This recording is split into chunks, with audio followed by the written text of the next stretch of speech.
Wahyu 9 ayat 13-15.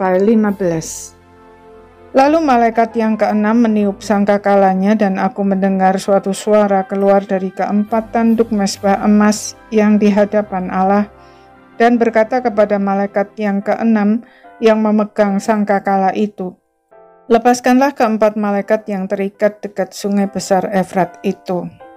Maka dilepaskanlah keempat malaikat yang telah disiapkan bagi jam dan hari, bulan dan tahun untuk membunuh sepertiga dari umat manusia.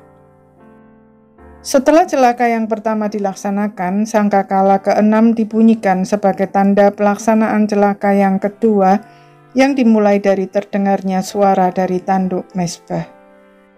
Tanduk mezbah merupakan gambaran ruang Maha Kudus di Bait Allah, di mana imam yang bertugas mempersembahkan korban pendamaian bagi dirinya sendiri dan umat Allah, serta menaikkan doa syafaat.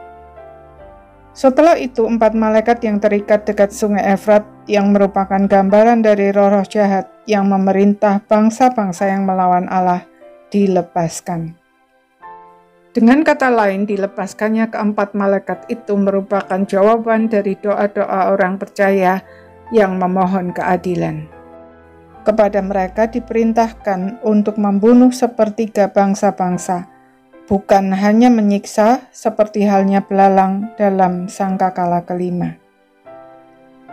Sepertiga dari bangsa-bangsa maksudnya, malapetaka yang terjadi semakin hebat, tetapi tidak semua manusia dimusnahkan, karena saat penghakiman belum tiba. Dari keempat malaikat tersebut keluar 20.000 laksa pasukan berkuda. Mereka memakai baju sirah, lambang kekuatan yang tidak terkalahkan oleh manusia. Kepala mereka seperti singa, jadi langsung nampak aslinya, tidak seperti belalang di sangkakala kelima yang hanya merupakan simbol. Dari mulutnya keluar api dan belerang, maksudnya seperti yang terjadi pada saat penghukuman di Sodom dalam Perjanjian Lama. Kuasa merusak terdapat di mulut yang seperti singa dan ekor mereka yang seperti ular, lambang iblis. Pasukan roh-roh jahat sebagai kaki tangan iblis sangat banyak.